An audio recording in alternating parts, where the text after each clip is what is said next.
Profiling author Edith Wharton, bookmark in 10 minutes on BBC Knowledge.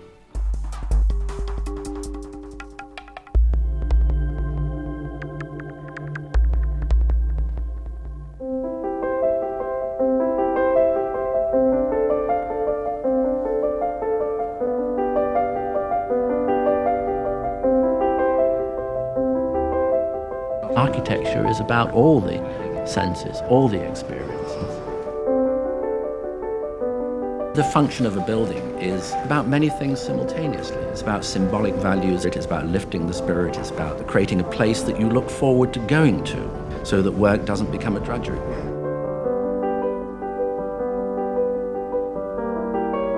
Sir Norman Foster has been responsible for some of the world's most ambitious building projects.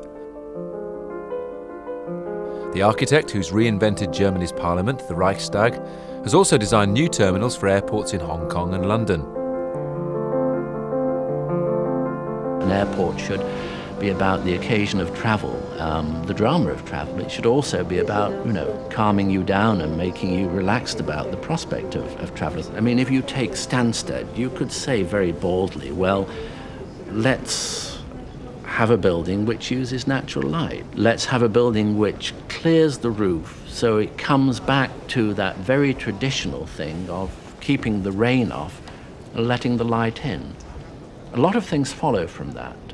A total dramatic reappraisal of the nature of an airport in terms of taking away all the ductwork, all the heavy machinery.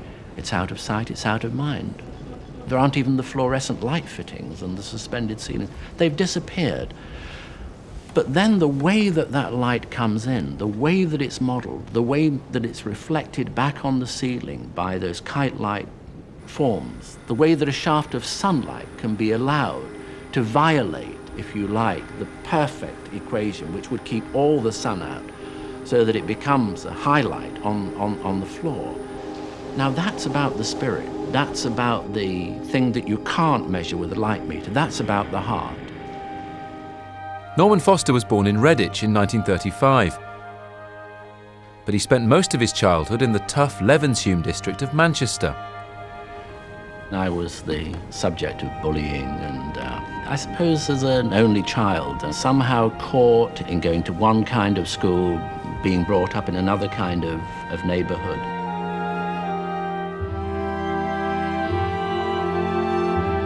I'm in an area where people work with their hands, and if you didn't work with your hands, if you studied, then you were very suspect and given quite a hard time. So if you were interested in books rather than other things, then it was a fairly tough area.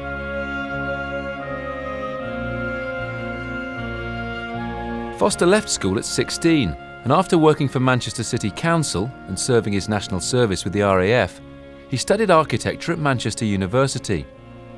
In 1961, he moved to America after winning a postgraduate scholarship to the prestigious School of Architecture at Yale. Here he first met Richard Rogers, who was to become a collaborator and a lifelong friend.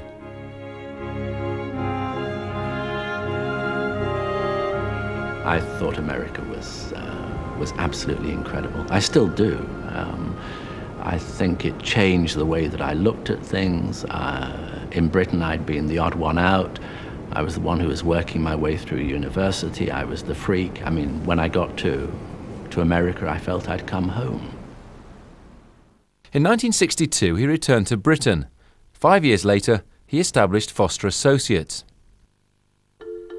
His career breakthrough in Britain came in 1974, when he designed the Ipswich offices of the insurance firm Willis, Faber and Dumar, which is sometimes likened to a grand piano made of sheer black glass. He followed that with the award-winning Sainsbury Centre for the Arts in Norwich. And in 1982, the Renault Distribution Centre in Swindon, with its striking external support structure.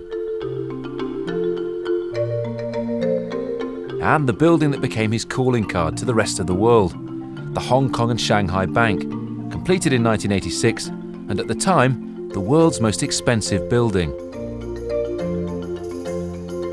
The building that you work in or live in affects the very quality of your life.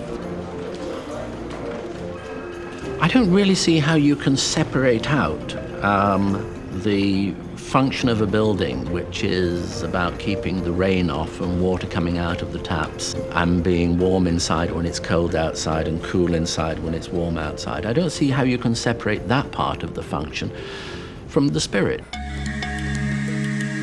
10 years later, Foster returned to Hong Kong to design a new terminal for the giant Chek Lap Kok Airport. As in earlier designs, he used high technology and new materials to create a clean, airy and functional space. Try and think of airports you might know, Terminal 1, Terminal 2, 3 and 4 at Heathrow. If you put all those together and then add 40%, you have this building. It's under one roof. You could put Soho inside this building. You could put the Wembley Stadium in the baggage hall. I think I'm really fortunate. Flying is totally integrated into the way that I work. So I couldn't do what I do if I didn't fly. And I enjoy that, you know, for its own sheer pleasure. I mean, the act of an aircraft getting airborne just has something of such utter, tangible pleasure that, you know, it's just unbelievable. It's a miracle.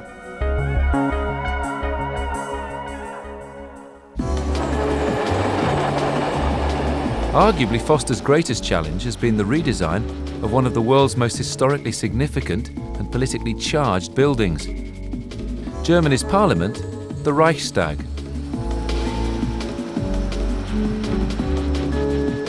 I feel that in an historic building, it's important to reveal all the layers of the history, to respect the history of the past, and, as in every other period of time, to make a clear break with that in a good-mannered way, so that the awareness of the past is sharper and the awareness of the intervention of the present is clearer.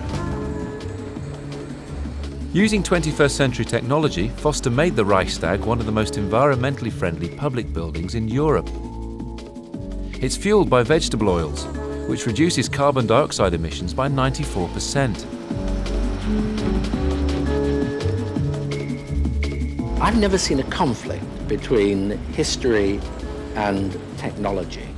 At any point in time, those buildings in the past were the most significant ones at the cutting edge of the technology of the time. And the Reichstag is right on the cutting edge of technology.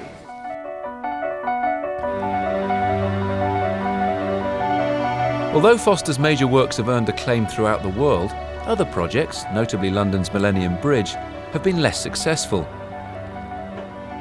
But his reputation for producing ambitious, innovative and technologically sophisticated buildings on time and on budget remains secure. I've never had an ambition to be a great architect. I think I'm driven by the quest to do the best that's possible in the time and to pace that time and to be absolutely ruthless 1 minute before midnight, to tear it up and start again at the absolute last minute, because you've had the benefit of the time that you've spent, and maybe, the final scheme might be better than the last one. But it's an unattainable goal because there'll always be a better scheme, there'll always be a better version.